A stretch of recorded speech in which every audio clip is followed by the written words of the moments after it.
दूसरे अध्याय के अंतिम सूत्र में जनक कहते हैं, आश्चर्य, मुझ अनंत महासागर में जीव रूपी लहरें उत्पन्न होती हैं, मिलती हैं, खेलती हैं और स्वभाव से मुझ में प्रवेश कर जाती है।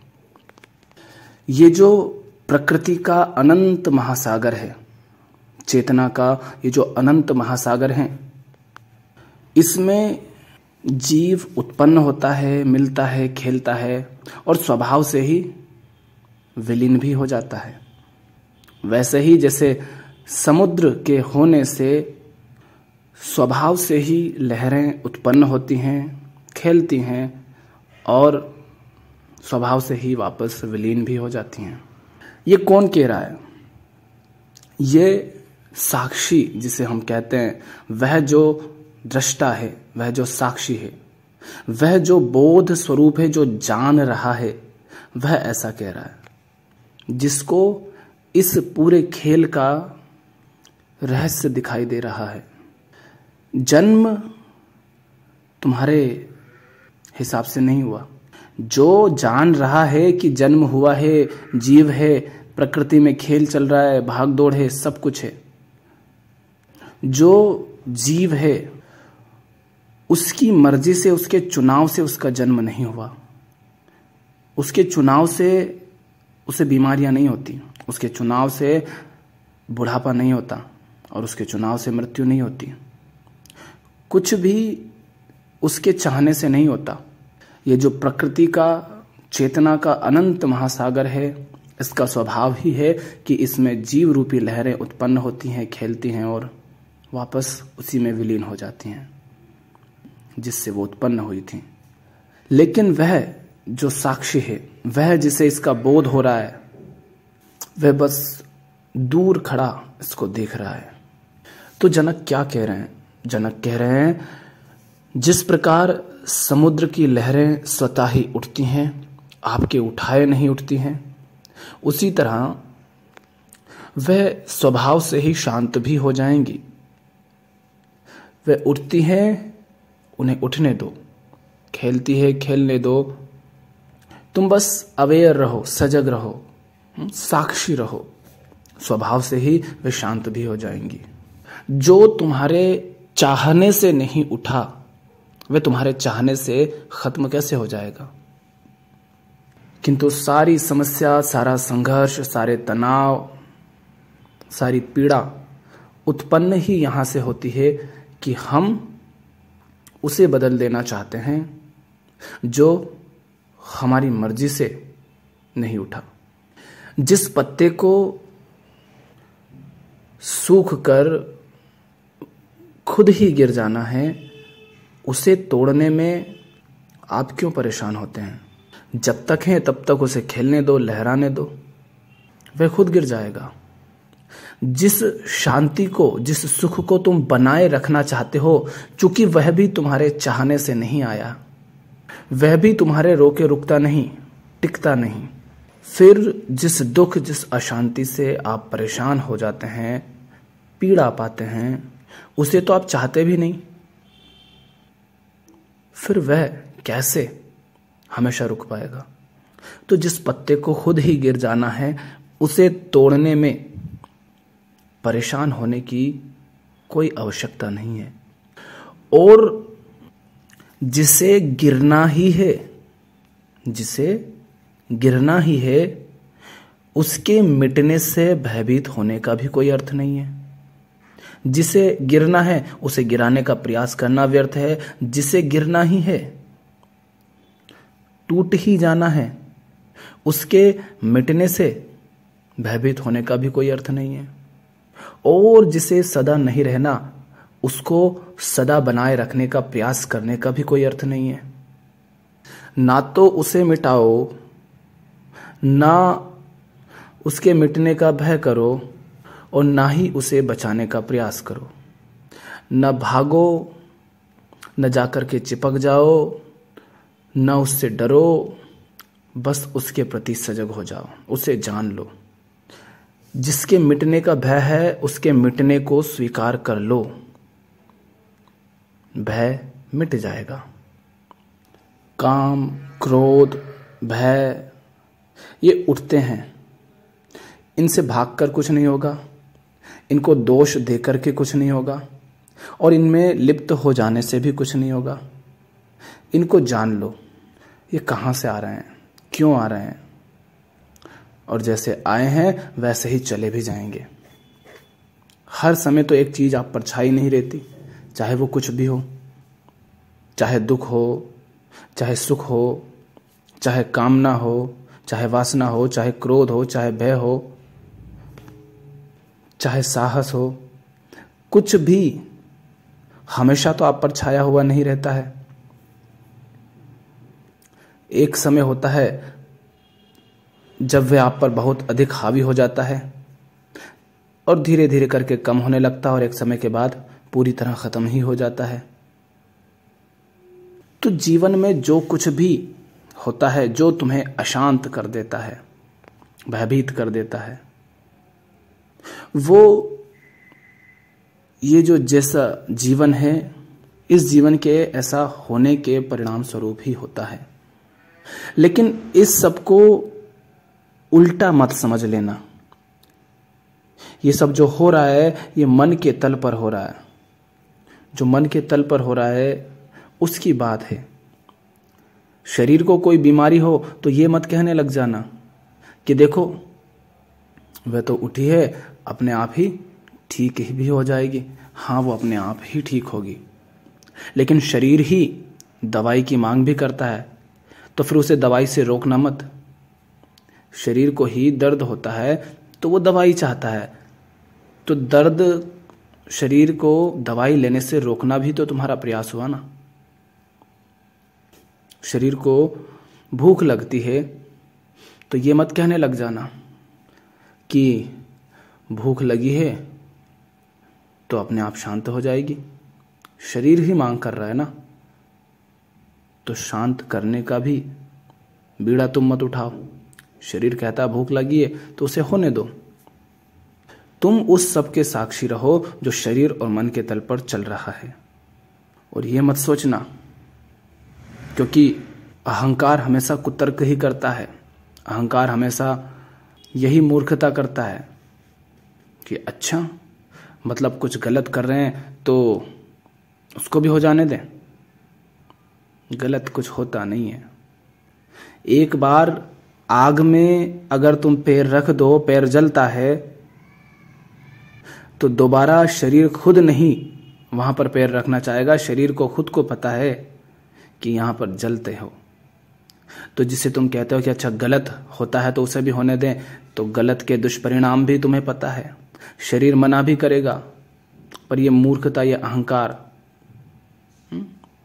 उस सब में उतरना चाहेगा। शरीर मन तो मना करेगा, लेकिन तुम बीच में, ये अहंकार बीच में आकर दखलंदाजी देगा, अपनी मूर्खता दर्शाएगा। तो ध्यान रखो कि लहरें तो उठेंगी। लहरों को शांत करना है तो उन्हें शांत करने का व्यर्थ प्रयास ना करो।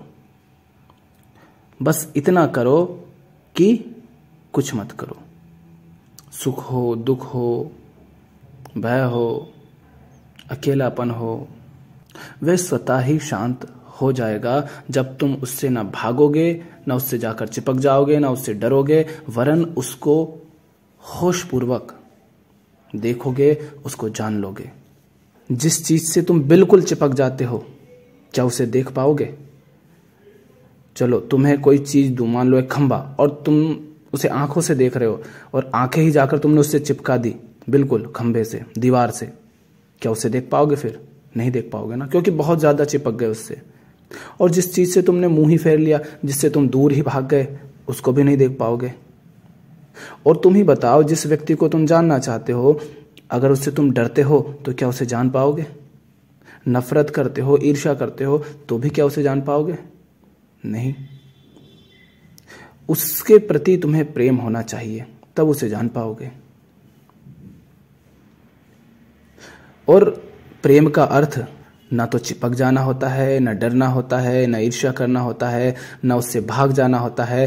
प्रेम का अर्थ होता है एक सहज संबंध रहे, होश रहे, तो लहरें जो उठती हैं उन लहरों को शांत करना है, तो उन्हें शांत करने के जो व्यर्थ प्रयास कर रहे हो उनसे मुक्त हो जाओ, क्योंकि वे व्यर्थ के प्रयास ही तुम्हें और अधिक अशांत करते हैं। कोशिश करो लहरों को शांत करने की।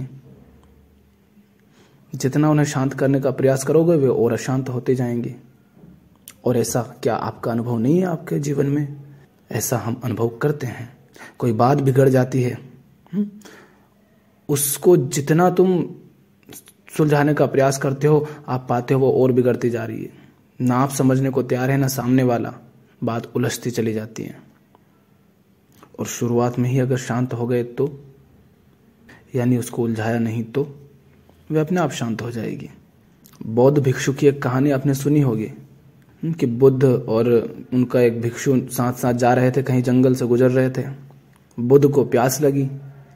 अब नदी जो भी है जहां से पानी लाना था, बुद्ध ने कहा जाकर पानी ले आओ, बहुत प्यास लगी, चल नहीं पा रहा हूं।